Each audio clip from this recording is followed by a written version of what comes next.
So with Jim was a student of Sanford Moeller back in 1938, and as the story goes, Jim was a young kid. Jim was born in 1920.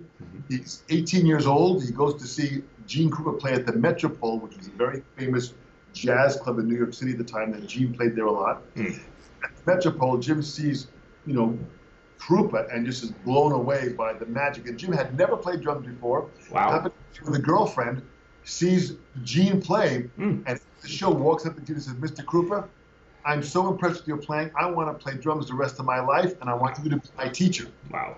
The fact that he was that inspired, Yeah. that kind of a nerve to say to Mr. Krupa, Yeah. I want you to be my teacher. Right. I mean, that's like walking up to Steve Gadd right now. Right. And then walk and man, Steve Gadd, you're great. I want you to be my teacher. It's like, So Gene, who was an absolute saint as a person, said to Jim, boy, thank you so much. I'm complimented that you would want me to teach you. He said, but I'm not really teaching now. I'm busy traveling. He said, but I'm going to give you the name of my teacher, Sanford Augustus Moeller. His number, and it was in 1938 that Jim then started studying with Moeller. And Moeller lived in Queens, Long Island. Jim's mother had a place in Queens at the time where Jim was living. And then Jim ended up moving out to Southampton when Jim got married.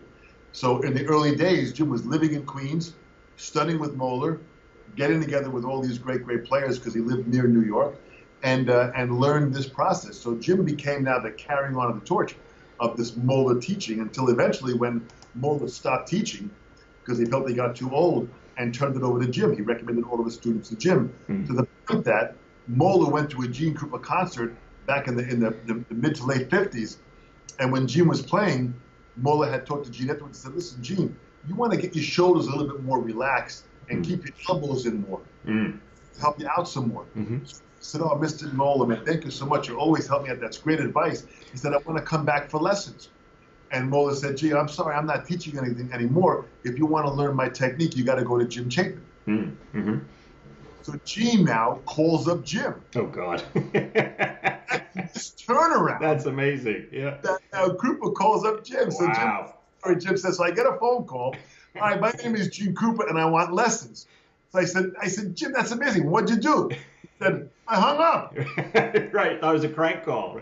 Who was this nut calling me saying, I hung up the phone? I said, well, what do you mean? What happened? He goes, it rang immediately. I picked it up again, and he said, don't hang up, don't hang up. I got your number from Moeller. Wow. This is Gene Krupa. Amazing. So when Jim said, well, what do you call me? He says, I want to come back and take some lessons. So I've got a picture here in my studio that is a picture of Gene around the time he was studying with Jim. Wow. And that Jim gave me, and that it was amazing to have that. Gene then went back in the 50s to study with Jim to get this technique down and fine-tune it, which just showed the fact that, Gene was still looking to learn and grow in the later part of his life. Yeah. That, to me, is the message, David. That's the message.